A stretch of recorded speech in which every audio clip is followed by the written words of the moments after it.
ഭരതന്റെ അടുത്തേക്ക് വന്നിട്ട് പറഞ്ഞു, ഉണ്ണി പ്രാപ്തകാലം നരപതേഹ, രാജാവിന്റെ ക്രിയക്കുള്ള കാലായി, എന്ത് ചെയ്യാം, പ്രേതകൃത്യാനി സർവാണി, പ്രേതകാര്യങ്ങളൊക്കെ ചെയ്യണം ഉണ്ണി എന്നും പറഞ്ഞു. അപ്പം അത് പറഞ്ഞപ്പോൾ എന്തുണ്ടായിന്നറിയൂ, രാജാവിൻ്റെ ഈ ശവശരീരം എടുത്തുകൊണ്ട് പറഞ്ഞല്ലോ, ഉദ്ധൃതം തൈലസംക്ലേദാൽ സതു ഭൂമൗ നിവേശിതം ആപീതവർണവദനം പ്രസുപ്തമിവ ഭൂമിപ്പം.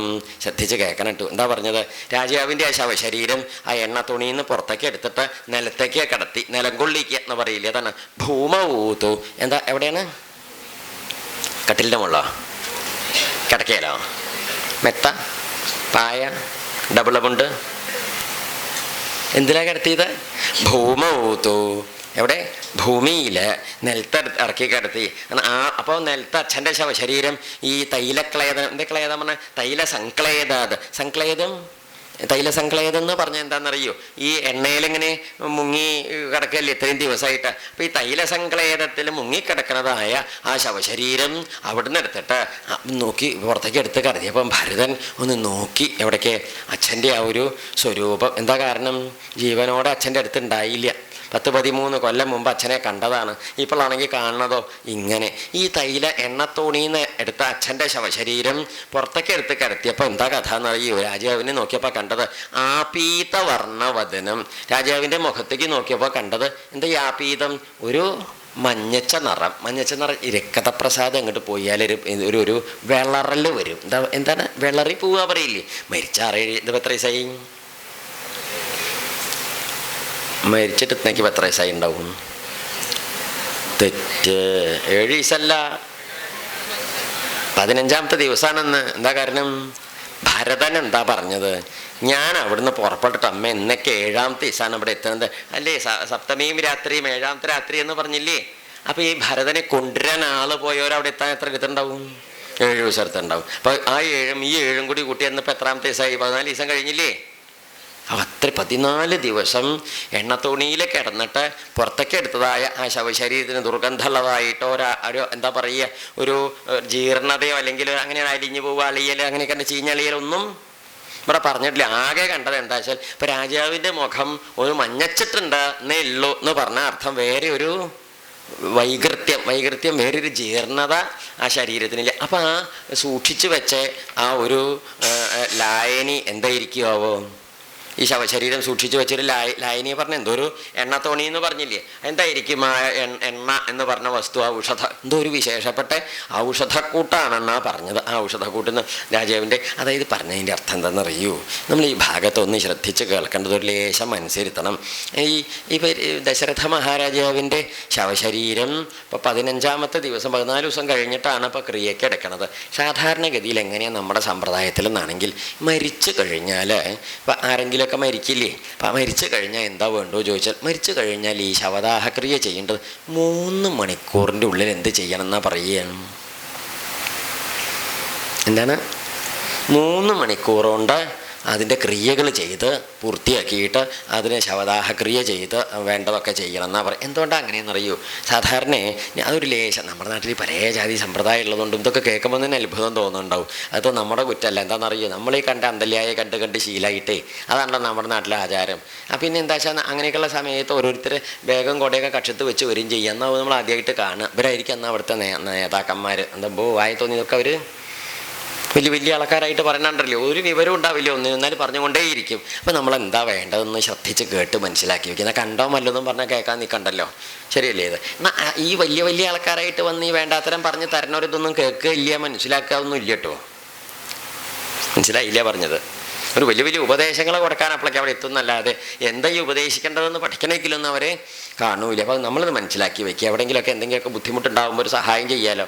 അതായത് പഴയ കാലത്താണെങ്കിൽ മരിക്കാറായി എന്ന് കണ്ടാലാണ്, മരിച്ചാലല്ല പണ്ട്, മരിക്കാറായി ശ്വാസം വലിയൊക്കെ തുടങ്ങി. നമുക്കറിയാമല്ലോ, ചില അന്നത്തെ കാലത്തൊക്കെ ഈ അങ്ങോട്ടുള്ള ഈ ഊർധ്വൻ വലിക്കുക പറയില്ലോ, ഊർധ്വഗതി ശ്വാസം ഊർധ്വമായാൽ മനസ്സിലാക്കിയിട്ട് അന്ന് ദർഭയും ആറ്റുമണലും വിരിച്ച് തെക്കോട്ട് തലയാക്കിയിട്ട് നിലത്തിറക്കി കിടത്തുന്നു, വെറും നിലത്തിറക്കി കിടത്തുന്ന പണ്ടൊക്കെ എങ്ങനെയാണ്, മരിക്കാറായാലാണ്.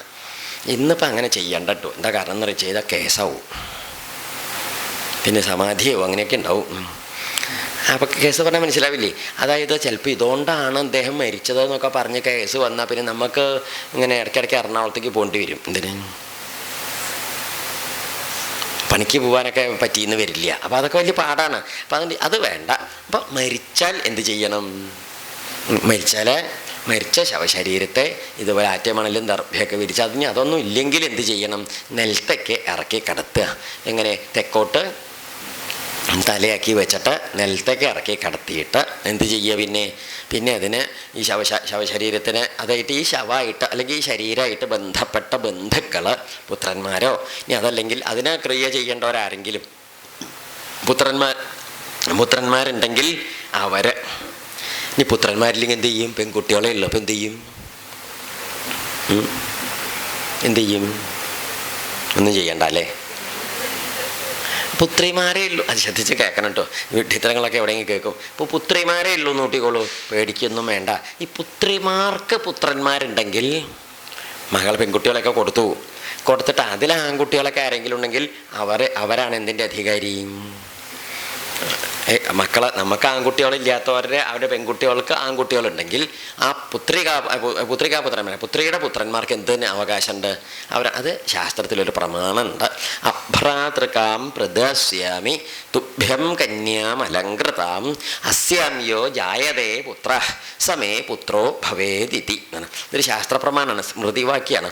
അതായത് ഒരു പെൺകുട്ടികളെ മാത്രമായിട്ടിരിക്കുന്ന ഒരു അച്ഛൻ തൻ്റെ മകളെ വിവാഹം ചെയ്തു കൊടുക്കുമ്പം ഒരു പ്രതിജ്ഞ ചെയ്യും. എന്താ പ്രതിജ്ഞ എന്നറിയോ? കുട്ടിയെ കൊടുക്കും കന്യാദാനം എന്ന് പറയില്ലേ? കന്യാദാനം ചെയ്യുന്ന സമയത്ത് പറയുന്ന വാക്കാണത്. പെൺകുട്ടിയെ കൊടുക്കുമ്പം പറയും, നോക്കൂ, അതായത് അഭ്രാതൃകാം പ്രദാസ്യാമി, സഹോദരന്മാരില്ലാത്ത കുട്ടിയെ ഞാൻ അങ്ങേക്ക് തരുകയാണ്. തുഭ്യം, അങ്ങേക്കാണ് തരുന്നത്. കന്യകയാണ്.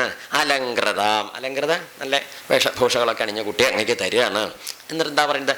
അസ്യാം, ഈ പെൺകുട്ടിയിൽ യോ ജായതേ പുത്ര, അങ്ങക്കൊരു പുത്രൻ ഉണ്ടാവുകയാണ് വെച്ചാൽ ആ പുത്രൻ മേ ഭവേദിതി, എൻ്റെ പുത്രനായിട്ടിരിക്കും. സ്ഥാനം കൊണ്ടും അവകാശം കൊണ്ടും എൻ്റെ പുത്രൻ്റെ സ്ഥാനത്തിരിക്കും. അതായത് എൻ്റെ പിണ്ടത്തിനും സ്വത്തിനും ആരവകാശിയിരിക്കുന്നതാണ്? ഈ പുത്രികാപുത്രൻ, മകളുടെ മകൻ അവകാശിയായിട്ടിരിക്കും എന്നൊരു ശാസ്ത്രം നമ്മുടെ ഇടയിലുണ്ട്. അതുകൊണ്ട് പുത്രിമാരെ ഉള്ള വെച്ചിട്ട് പേടിക്കും. നമ്മുടെ എല്ലാറ്റിനും നമ്മുടെ ഇടയിൽ എന്തുണ്ട്? പരിഹാരമുണ്ട്. നമുക്കിത് അറിയായോണ്ടാണ് നമ്മൾ വല്ലാതെ വിഷമിക്കണത്. അറിവില്ലായ വലിയ ബുദ്ധിമുട്ടാണ്. അറിവുണ്ടെച്ചാൽ ഒരു വിഷമമില്ല, വളരെ സൗകര്യപ്പെട്ട കാര്യങ്ങൾ ചെയ്യാം എന്നാണ്. അപ്പോൾ ഇവിടെ ഈ പുത്രികമാരുടെ പുത്രനോ സ്വന്തം പുത്രനോ ആരെങ്കിലും ഒരാൾ എന്താണ് ഈ പിണ്ടക്രിയ കഴിക്കാൻ അവകാശപ്പെട്ടവർ എല്ലാവരും വേണ്ട, ആരെങ്കിലും ഒരാൾ, ജ്യേഷ്ഠനോ അനിയനോ അതല്ലെങ്കിൽ ഇളയ അനിയനോ മൂത്ത ജ്യേഷ്ഠനോ ഇടയിലുള്ളവരോ, ഇനി അതല്ല മകളെ കൊടുത്തിട്ട് ആ മകൾക്കുണ്ടായ മകനോ ആരെങ്കിലും ഒരാൾ ഈ സ്ഥലത്ത് അന്ന് ആ സമയത്ത് ഉണ്ടെങ്കിൽ അദ്ദേഹത്തെ കൊണ്ട് ക്രിയ ചെയ്യിച്ചിട്ട് എന്ത് ചെയ്യണം? ഈ ശവത്തിൻ്റെ ശവദാഹക്രിയ 3 മണിക്കൂറിൻ്റെ ഉള്ളിൽ കഴിക്കണം എന്ന് അവരൊരു യാമത്തിലധികം വെക്കരുത് എന്ന് പറയും. എന്തുകൊണ്ടാണ് ചോദിച്ചാൽ, ഒരു 3 മണിക്കൂറിൽ അധികം ചെന്നാൽ ഈ ശരീരം പ്രാണൻ പോയില്ലേ, അപ്പോൾ അത് വിഘടിക്കാൻ തുടങ്ങും.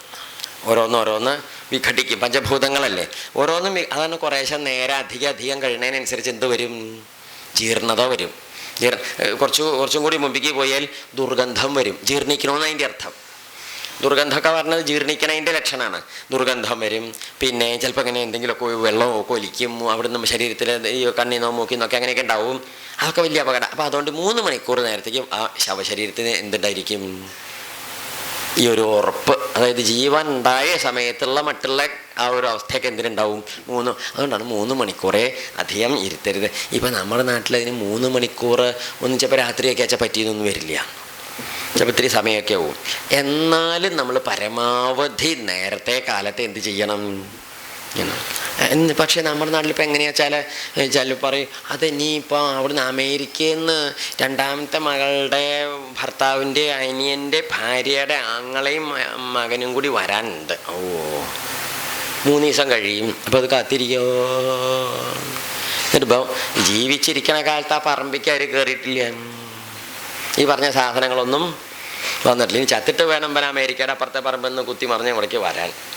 അതിലൊന്നും ഇതൊക്കെ ഒരു ഔപചാരികത എന്നും. ഇല്ലെങ്കിലും മരിച്ച് കിടക്കണേ ഒരു വ്യക്തി ആരായിക്കോട്ടെ, എത്ര പ്രിയപ്പെട്ട ആളാണെങ്കിലും നമ്മൾക്ക് എത്ര നേരം അതിൻ്റെ മുകളിലേക്ക് നോക്കിയിരിക്കാൻ പറ്റും? സന്തോഷം തോന്നുമോ? ജീവിച്ചിരിക്കുന്ന ഒരാൾ ഉറങ്ങി കിടക്കായിക്കോട്ടെ, ഇനി ബോധം കെട്ട് കിടക്കുകയാണെങ്കിൽ പോലും നമുക്ക് കാണുമ്പോൾ ഉണ്ടാവണ ഒരു ഇതൊന്നും ഈ സമയത്ത് കാണാൻ തോന്നുമോ? തോന്നില്ല. ശരിയല്ലേ ഇത്? അപ്പം എന്ത് ചെയ്യണം? പരമാവധി വേഗം ക്രിയകളൊക്കെ ചെയ്ത് നേരെയാക്കണം എന്നാണ് പറയുക. പിന്നെ നമ്മൾ എന്തെങ്കിലും അത്യാവശ്യങ്ങൾ, അപൂർവങ്ങളോ വിഷമങ്ങളൊക്കെ ഉണ്ടാകുമ്പോഴേ നീട്ടിയും ഇങ്ങനെ ഇപ്പോൾ ഇവിടെ ഇത് നീട്ടി വെക്കേണ്ടതായിട്ട് വന്നത് എന്തുകൊണ്ടാണ്?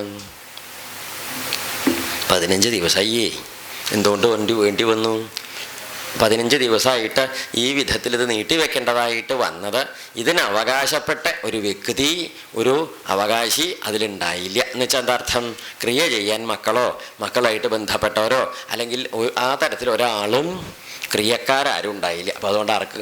വസിഷ്ഠർക്ക് അതിന് അവകാശമില്ല, മന്ത്രിമാർക്ക് ഇതിന് അവകാശമില്ല, ആർക്കും ഇതിന് അവകാശമില്ല. അപ്പോൾ അവർക്കൊന്നും ചെയ്യാൻ പറ്റില്ല. മക്കളാരെങ്കിലും വരണം. രാമനാണെങ്കിൽ കാട്ടിക്ക് പോവുകയും ചെയ്തു, ഇതൊന്നും അറിഞ്ഞിട്ടുമില്ല, രാമനെ കിട്ടില്ല. പിന്നെ രണ്ടാളുള്ളത് കേകയത്താണ്. കേകയത്ത് എത്രയോ ദൂരെയാണ്. അപ്പം അപ്പോഴാണ് മഹാരാജാവിൻ്റെ പുരോഹിതൻ രാജ്യഭാരം ഏറ്റെടുത്തയാൾ എന്ത് ചെയ്തത്?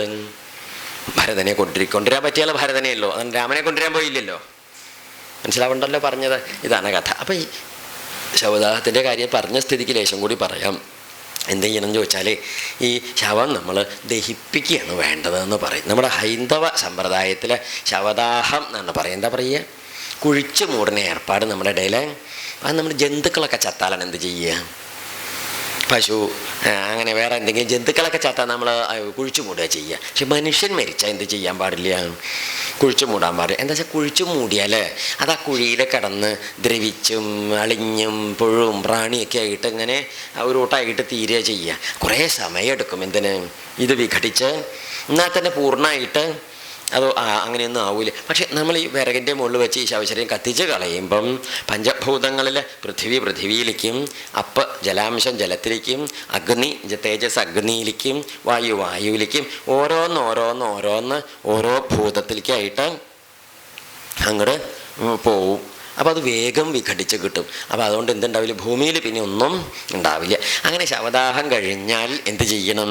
ആ ഭൂമിയിൽ അസ്ഥികളുണ്ടാവും, ദഹിക്കാത്ത അസ്ഥികളുണ്ടാവുമല്ലോ. ആ അസ്ഥികളൊക്കെ സമ്പൂർണ്ണമായിട്ട് പറക്കിയെടുക്കണം. ഒന്നും എവിടെ വയ്ക്കരുത്. നമ്മുടെ നാട്ടിൽ ചടങ്ങിന് തോണ്ടി ഓരോന്ന് എടുത്ത് പോവില്ലേ? അതൊക്കെ എന്താ വെച്ചാൽ നമ്മുടെ സമ്പ്രദായം ലോപിച്ചത് കാരണേ. ഒക്കെ ചടങ്ങല്ലേ നമ്മുടെ നാട്ടിൽ? എല്ലാം ചടങ്ങ് മാത്രമല്ലേ ഉള്ളൂ. ആത്മാർത്ഥമായിട്ടുള്ള ക്രിയകളൊക്കെ പോയില്ലേ? അസ്ഥികൾ മുഴുവനും വാരി കോരി എടുത്തിട്ട് എന്ത് ചെയ്യുക? നദികളിലോ വല്ല പുണ്യതീർത്ഥത്തിലോ കൊണ്ടുപോയിട്ട് നിമഞ്ജനം ചെയ്യും. അങ്ങനെ നിമഞ്ജനം ചെയ്താൽ ഈ അസ്ഥി എടുത്തു കഴിഞ്ഞ് എല്ലാം വൃത്തിയാക്കിയിട്ടുള്ള ആ ദഹനം കഴിഞ്ഞ സ്ഥലമല്ലേ, ആ സ്ഥലം എന്ത് ചെയ്യും? അത് തട്ടി പരത്തി നിരത്തി നേരെയാക്കിയിട്ട് അവിടെ എന്ത് ചെയ്യും? ഒരു നമ്മുടെ വാഴ നടും. അങ്ങനെയുണ്ട്. ഇല്ലെങ്കിൽ എന്തെങ്കിലും ഒന്ന് നടും. എന്നിട്ട് അതിൻ്റെ മുകളിലായിട്ട് നവധാന്യങ്ങൾ വിതയ്ക്കും. നവധാന്യങ്ങൾ ഈ എള്ള്, പയർ, അത് എന്നൊക്കെ പറഞ്ഞ കുറേ ധാന്യങ്ങളുണ്ട്. ഈ സാധനങ്ങൾ മുതിര എന്നൊക്കെ പറയില്ലേ, ഇതൊക്കെ അങ്ങോട്ട് വിതയ്ക്കും. എല്ലാം കൂടി കൂട്ടി കുഴച്ചിട്ടാണ് നവധാന്യങ്ങൾ വിതയ്ക്കണത്. ഈ നവധാന്യങ്ങൾ വളർന്നു വരുമല്ലോ, വേഗം മുളച്ച് വളർന്നു വന്നാൽ ആ നവധാന്യങ്ങൾ ചെടികളൊക്കെ എന്ത് ചെയ്യും? പശുവിനെ കൊണ്ട് തീറ്റിക്കും. അങ്ങോട്ട് തീറ്റിക്കും. അങ്ങനെ ഉണ്ടാവുക. പിന്നെ വാഴ വെട്ടി വയ്ക്കില്ലേ? ചില ദിക്കൊക്കെ വാഴയുടെ അടി വെട്ടിയിട്ടാണ് വയ്ക്കുക. എന്തിനാ വയ്ക്കണത്? അങ്ങനെയല്ല വെക്കേണ്ടത്. വാഴയും അതിൻ്റെ അടിയോടെ തന്നെ വേരോടെ തന്നെയാണ് വെക്കേണ്ടത്. എന്നിട്ട് ഈ വാഴ വളർന്നു വന്ന് അതിൽ പഴം ഉണ്ടായാൽ അത് നമ്മൾ വെട്ടിക്കൊണ്ടുവരില്ല. എന്താ ചെയ്യുന്നറിയോ? പക്ഷികൾക്ക് തിന്നാനായിട്ട് കൊടുക്കും. അതവിടെ പഴം അവിടെ ഇരുന്ന് പഴുത്ത് അതാര് തിന്ന് തീർക്കും?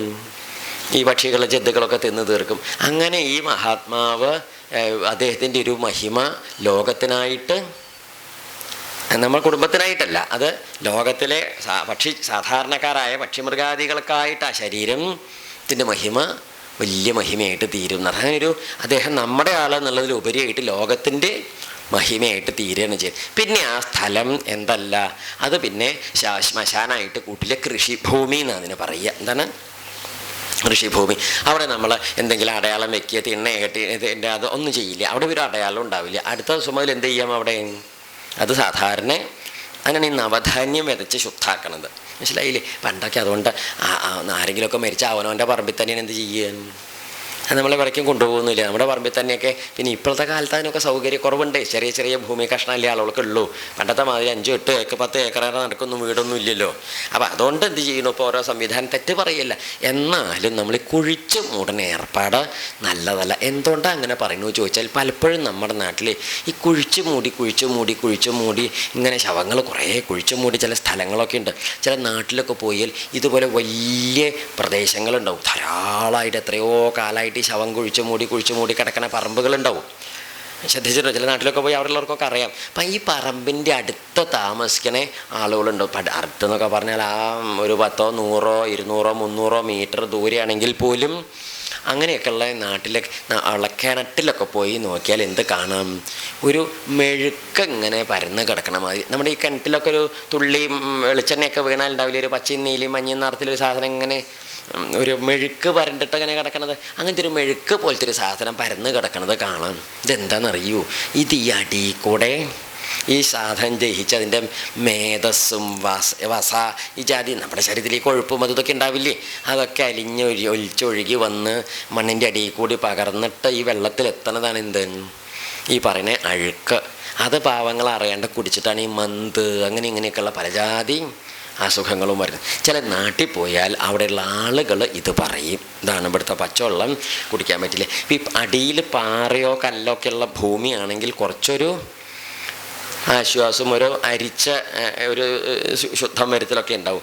ഈ മണൽത്തരം ഭൂമി ഉണ്ടാവില്ലേ, മണൽ ചരലും കല്ലും ഒന്നും ഇല്ലാതെ മണ്ണും വളരെ ഇതായിട്ടുള്ള മണ്ണും മണലും കലർന്ന ചില തീരപ്രദേശ ഭാഗങ്ങളൊക്കെ ഇല്ലേ, അവിടേക്ക് ഈ പറഞ്ഞത് നിർബന്ധമായിട്ടൊരു 500 മീറ്ററോളം പകർന്നൊഴി അടിയിൽ കൂടെ പകർന്ന് വരും. അങ്ങനെ വെള്ളം ചീത്തയായിട്ട് കഷ്ടത്തിലായിട്ട് തീരും. ഇത് നോക്കൂ, ഇരിക്കണ കാലത്തോ ഒരു ഉപകാരമില്ല, ചത്തിട്ടും മറ്റവൻ്റെ വെള്ളം കൂടി മുട്ടിക്കാൻ നിൽക്കുന്നത് എന്തൊരു പാവാണല്ലേ. അതുകൊണ്ട് എന്ത് ചെയ്യരുത്? കുഴിച്ചു മൂടി.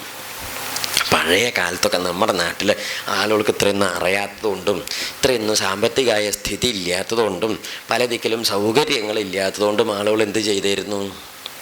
അങ്ങനെയൊക്കെ പല ബുദ്ധിമുട്ട്. അതൊന്നും കുറ്റം പറയാൻ പറ്റില്ല. അന്നൊക്കെ സാഹചര്യം അത്രയേ ഉള്ളൂ. ജീവിക്കാൻ തന്നെ സാഹചര്യം ഇല്ലാണ്ടുള്ള സമയത്ത് ഇങ്ങനെയൊന്നും. ഇന്നിപ്പം നമ്മുടെ നാട്ടിൽ കുഴിച്ചു മൂടുന്നതിനേക്കാളും സൗകര്യമായിട്ട് എന്തിനുള്ള സൗകര്യമുണ്ട്? ഇത്തരത്തിലുള്ള സൗകര്യമാണ്. അപ്പോൾ അതിനെയൊക്കെ നമ്മൾ പ്രയോജനപ്പെടുത്തി വേണ്ട മാതിരി ഇത് ചെയ്യിക്കുക.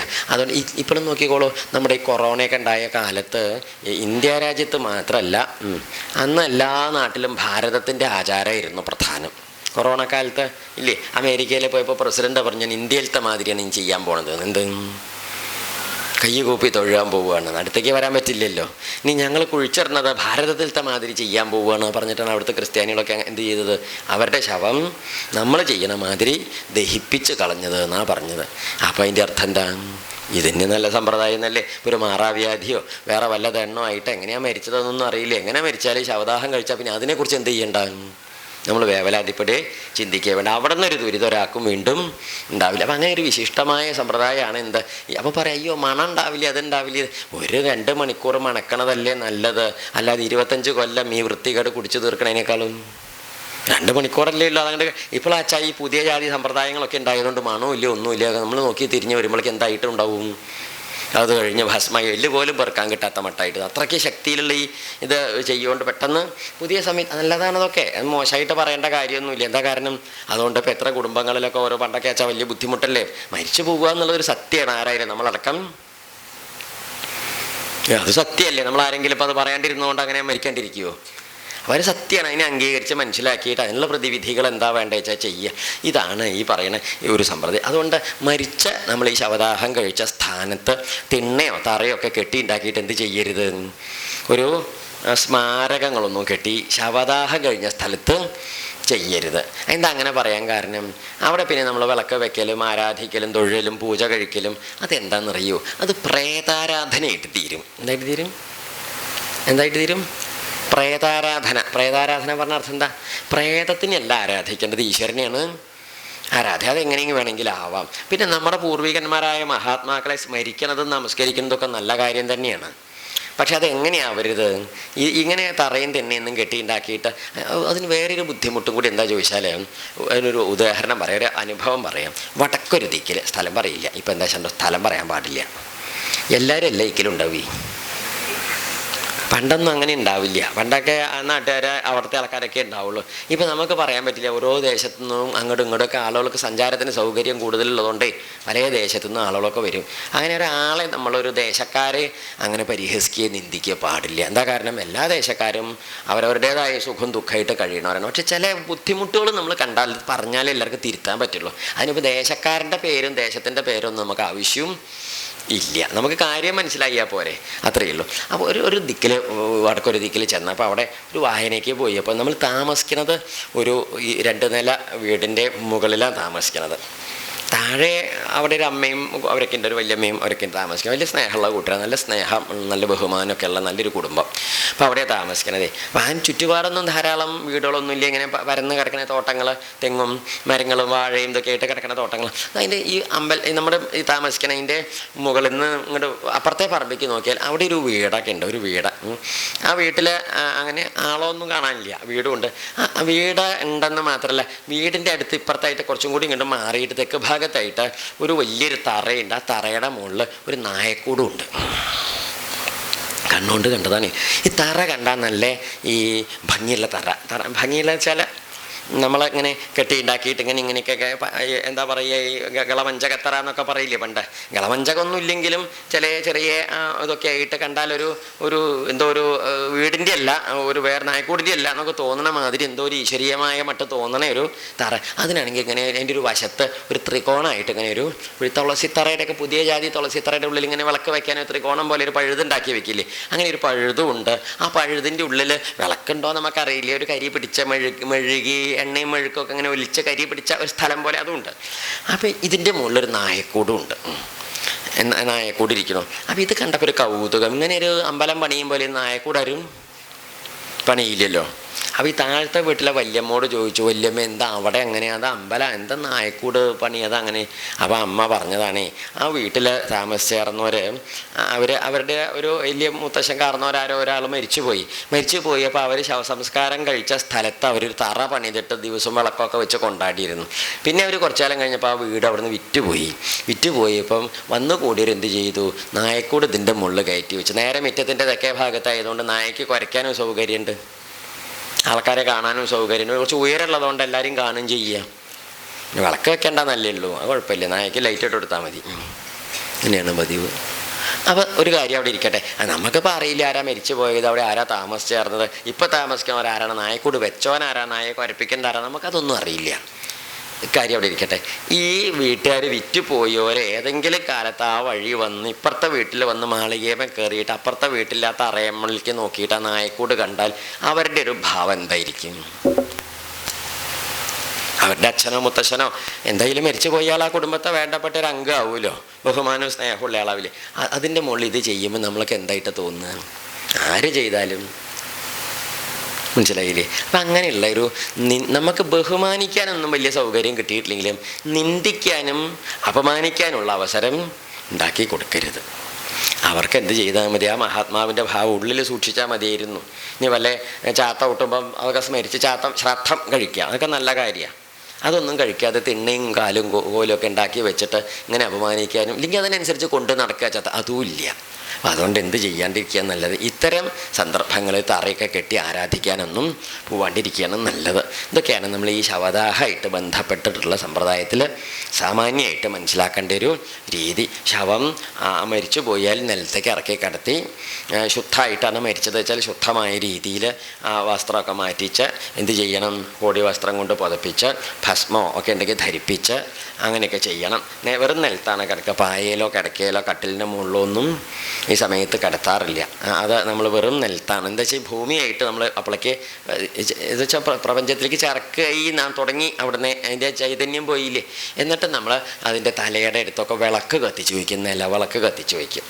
തലയുടെ അടുത്തും കാലിൻ്റെ അടുത്തൊക്കെ നിലവിളക്ക് കത്തിച്ച് വയ്ക്കും. നിലവിളക്ക് നല്ല വെളിച്ചെണ്ണയൊക്കെ ഒഴിച്ച് കത്തിച്ച് വയ്ക്കും. പിന്നെ നാളികേരം മുറി വെട്ടിയിട്ട് വെള്ളം വാർത്തിട്ട് അതിൽ ഈ ഉണങ്ങല്ലരി കിഴി കെട്ടിയിട്ട് ഈ വസ്ത്രം കൊണ്ട് കെട്ടി ഈ തുണി കൊണ്ട് കെട്ടിയിട്ട് അതിൽ കത്തിച്ച് വയ്ക്കും. എന്നിട്ട് അതിൻ്റെ ചുറ്റും ഈ അരി, നെല്ല്, ഭസ്മ ഇത്യാദികൾ ചേർത്ത് കുഴച്ചിട്ട് എന്ത് ചെയ്യും, ചുറ്റും ഇങ്ങനെ ഒരു പരിധി ഇങ്ങനെ നിശ്ചയിക്കും. എന്തിനതൊക്കെ ചെയ്യണതെന്ന് ചോദിച്ചാൽ നമ്മുടെ വിചാരത്തൊക്കെ ആചാരമാണെന്നാണ്. ഇതൊന്നും വെറും ആചാരം മാത്രമല്ല. അപ്പോൾ ഈ മരിച്ചത് എങ്ങനെ മരിച്ചതായാലും ഈ മരിക്കണ ശവശരീരത്തിനും ചിലതൊക്കെ ബഹിർഗമിച്ചു കൊണ്ടിരിക്കില്ലേ. അതിൽ നിന്നൊരു നല്ല വസ്തുക്കളല്ലല്ലോ പുറത്തേക്ക് വരിക. ജീർണിക്കാൻ പോണ സാധനം ആയതുകൊണ്ട് നല്ലതല്ലാത്തതൊക്കെയാണ് എന്തായാലും പുറത്തേക്ക് വരിക. അപ്പോൾ അത് അന്തരീക്ഷത്തേക്ക് എന്ത് ചെയ്യും, ബാധിക്കും. ഈ മരിച്ച വീട്ടിൽ വെച്ചാൽ ധാരാളം ആളുകൾ വന്ന് പെരുമാറുകയും ചെയ്യും. അപ്പോൾ ആ സമയത്ത് ഈ ശവശരീരത്തിൽ നിന്ന് പുറപ്പെട്ടനെ ആ ഒരു നമ്മൾ ഇഷ്ടപ്പെടാത്ത ചില സാധനങ്ങൾ അന്തരീക്ഷത്തിൽ പകർന്ന് കയറും. ആ പകർന്ന് കയറണ ആ വസ്തുക്കൾ അന്തരീക്ഷത്തെ മലിനമാക്കാതിരിക്കാനാണ് ഈ നാളികേരമുറി വെട്ടി വെളിച്ചെണ്ണ ഒഴിച്ച് അതിൽ അരിയും കിഴി കെട്ടി കത്തിക്കണം. അപ്പോൾ നാളികേരമുറി കുറേശ്ശെ കത്തും, വെളിച്ചെണ്ണയും ഇതും കൂടി കത്തും. എന്നിട്ട് കത്തിപ്പോകുമ്പോൾ ഒരു ഹോമത്തിൻ്റെ ഛായ അന്തരീക്ഷത്തിൽ വരും. ആ ഛായ ഈ മറ്റേ നിഷേധാത്മകമായ നെഗറ്റീവ് എനർജികളൊക്കെ എന്ത് ചെയ്യും? കുറേശ്ശെ ഇല്ലാണ്ടാക്കും. അതായത് ഈ ശവദാഹം കഴിക്കാൻ എടുക്കുന്നത് വരെ ഈ വിധത്തിൽ അത് എന്ത് ചെയ്തുകൊണ്ടിരിക്കും? അന്തരീക്ഷത്തെ വീണ്ടും ശുദ്ധീകരിച്ചുകൊണ്ടിരിക്കും. നിലവിളക്ക് കത്തിച്ച് വെക്കുന്നതും ഈ ഒരു ഭവ്യമായ ഭാവത്തിലാണ്. അത് കുറച്ചും കൂടി ആന്തരികവും കൂടിയാണ്. പിന്നെ മാത്രമല്ല, ഈ അരി നെല്ലും ഒക്കെ വെച്ച് വളയ്ക്കണത് എന്തിനാണെന്ന് ചോദിച്ചാൽ, ഭസ്മമൊക്കെ വെച്ച് വളയ്ക്കണത് എന്തിനാണെന്നാണെങ്കിൽ ഇതിനൊരു പരിധി വെച്ച് ഇട്ടാൽ ഈ ഉറുമ്പോ പ്രാണികളൊക്കെ ഇത് ജീർണിക്കുന്നതാണ്. ജീർണിക്കുന്നതിലേക്ക് എന്ത് വന്നുകൊണ്ടിരിക്കും? ഉറുമ്പ് പ്രാണി. ഇപ്പം നമ്മളൊക്കെ ഇപ്പം ജീവനുള്ളവരായതുകൊണ്ട് ഉറുമ്പൊന്നും നമ്മുടെ അടുത്തേക്ക് വരില്ല. കുറച്ചൊക്കെ പ്രായമായിട്ട് നമ്മുടെ മാതിരി പ്രാപ്തി കയ്യും കാലിനും തലയ്ക്കൊന്നും പ്രാപ്തി ഇല്ലാതെ ആയ പ്രായമായ ആളുകൾ ഇങ്ങനെ ഇരിക്കുക വെച്ചാൽ ചിലപ്പം അവരുടെ അടുത്തേക്ക് എന്ത് വരും? ഉറുമ്പൊക്കെ വരും. കാലുമ്പിൽ ഉറുമ്പ് കയറി ചിലപ്പോൾ അറിയില്ല. നമുക്ക് കുറേ കഴിഞ്ഞാൽ നമുക്ക് ചിലപ്പോൾ ഒന്നും മനസ്സിലാവില്ലല്ലോ. അപ്പോൾ ഉറുമ്പൊക്കെ പറഞ്ഞാൽ കണ്ടിട്ടില്ലേ? അതങ്ങനെ കുറേശ്ശെ ജന്തുക്കൾക്ക് അറിയാം. കുറേശ്ശെ എന്ത് ചെയ്യും? നമ്മുടെ കയ്യിൽ നിന്ന് പിടിപോയി എന്ന്. ഇപ്പോൾ നമ്മളിനി എത്ര വയ്യാത്ത ആളാണെങ്കിൽ ചെറുപ്പക്കാരനായ ഒരാളിങ്ങനെ ഇരിക്കുക, ഈ ഒരു അങ്ങനത്തെ ഒരാളുടെ അടുത്തേക്ക് എന്ത് വരില്ല? എന്താ വെച്ചാൽ നമ്മൾ എങ്ങനെയെങ്കിലും ഇളക്കുക എന്തൊക്കെ ചെയ്യുമല്ലോ. പ്രാണൻ്റെ പ്രവൃത്തിയും പ്രാണൻ്റെ ചൈതന്യ സ്ഫുരണം അവിടെ നല്ലോണം ഉണ്ടാവുകൊണ്ട് ഈ അന്യജീവജാലങ്ങൾ അധികം വരില്ല.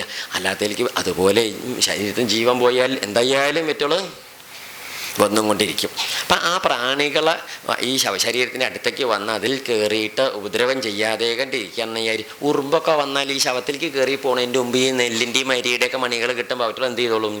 അതുമായിട്ട് പോയിക്കോളും. പിന്നെ ചില പ്രാണികൾ ഭസ്മത്തിൻ്റെ ഭാഗം മറികടന്ന് അങ്ങോട്ട് കയറി പോവില്ല. ഭസ്മം ചാരല്ലേ, ഭസ്മ ചാരം, ആ ചാരത്തിനെ മറികടന്ന് പോവില്ല. അടുപ്പിലൊന്നും എന്ത് വരില്ല, പൊതുവെ പ്രാണികൾ വരില്ല. ഈ ചാരം ഒരു ക്ഷാരഗുണം. ക്ഷാരഗുണം പറഞ്ഞാൽ അർത്ഥം എന്താ? ഒരു അതായത് അസിഡിറ്റിയുടെ വിപരീതമായ വസ്തുവാണ് ഈ ക്ഷാരഗുണം. അമ്ലഗുണം എന്നാണ് ഈ അസിഡിറ്റിക്ക് പറയുക. അതിന് വിപരീതമായ വസ്തുവാണ് ക്ഷാരഗുണം. അപ്പോൾ ക്ഷാരഗുണമുള്ള വസ്തുവിലേക്ക് ഈ ജന്തുജീവജാലങ്ങൾ അധികം കാരാംശം ഉള്ളതെന്നാണ് അർത്ഥം. ക്ഷാരം എന്ന് പറഞ്ഞാൽ ക്ഷാരത്തിൽ നിന്നാണ് ഈ കാരം ഉണ്ടായത്. കാരം പറഞ്ഞാൽ മനസ്സിലാവില്ലേ? ഈ അമ്ലത്തിൻ്റെ വിപരീതമായ അംശമാണ്. അപ്പോൾ അതുണ്ടായി അതിലേക്ക് പ്രാണികളൊന്നും അധികം. ഉപ്പിൽ എന്തെങ്കിലും ജന്തുക്കൾ വരുമോ? ഉപ്പിൽ ഉറുമ്പ് വരുമോ? ഉപ്പിലേക്ക് ഈച്ച വരുമോ? എന്താ ഇതിലേക്ക് വരുമോ? അതൊക്കെ ഈ വസ്തുക്കളായി അതുപോലെയുള്ളൊരു അംശം ഇതിലുണ്ടാവുകൊണ്ട് ഇതിലേക്ക് ഇതൊന്നും വരില്ല. അപ്പം അങ്ങനെ ഈ ശവശരീരത്തെ ക്രിയയ്ക്ക് എടുക്കുന്നത് വരെയുള്ള ശുദ്ധി പരിപാലിച്ചെടുക്കാനും കൂടിയാണ് എന്ത് ചെയ്യണത്?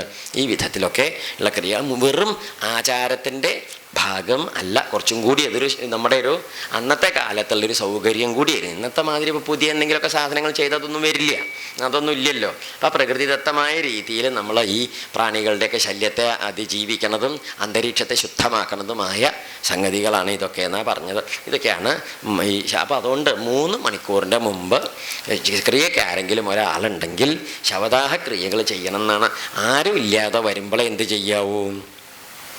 ഇതിങ്ങനെ കുറേ നേരം വെക്കാവോ എന്നാ പറഞ്ഞത്. അല്ലാതെ ഇത് കുറേ നേരം വെക്കണത് അത് വലിയ കഷ്ടമാണ്. എന്താ ചോദിച്ചാൽ ഇത് മാത്രമല്ല, അതിൽ വേറൊരു ധാർമ്മികതയുടെ കഷ്ടം കൂടിയുണ്ട്. ഇപ്പോൾ ഒരു മരണ വീടൊക്കെയാണെന്ന് പറഞ്ഞാൽ അവിടുത്തെ ആ വേണ്ടപ്പെട്ട വ്യക്തികൾ, ഭർത്താവോ ഭാര്യയോ മക്കളോ അങ്ങനെ പലരും ഉണ്ടാവില്ലേ, അവർ ഈ വേവലാതിയിൽ ഭക്ഷണമൊക്കെ കഴിച്ചിട്ടുണ്ടാവില്ല, വെള്ളമൊന്നും കുടിച്ചിട്ടുണ്ടാവില്ല, അവരൊന്നും വിശ്രമിച്ചോ ലേശം ഉറക്കം അവർക്ക് നേരെയായിട്ടുണ്ടാവില്ല. അവരും മനുഷ്യന്മാരാണല്ലോ. ഈ മരിച്ചു പോയി എന്നുള്ളതുകൊണ്ട് അവരുടെ കഷ്ടം വലിയ കഷ്ടമാണേ. അത് മരിച്ചു പോയാൽ എന്തായാലും വിട്ട് പിരിഞ്ഞു പോയി. ജീവിച്ചിരിക്കുന്നവരും ജീവച്ഛവം പോലെ ആയാൽ കഷ്ടമായില്ലേ. അപ്പം അതങ്ങനെ അല്ലാണ്ട് നോക്കേണ്ടത് ആരുടെ ഉത്തരവാദിത്തമാണ്? ആ സമൂഹത്തിൻ്റെ.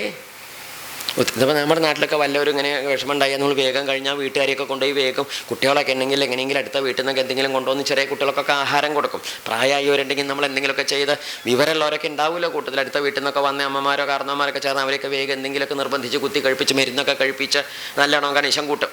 ശരിയല്ലേ? ഇത് എന്തിനാ അതൊക്കെ ചെയ്യുക? അതൊക്കെ വേണ്ടതാണ്. കാരണം എന്താ ചോദിച്ചാൽ ഇങ്ങനെ ദുഃഖം ഉണ്ടാവുന്ന സമയത്ത് നമുക്ക് വിവരം ഉണ്ടാവില്ല.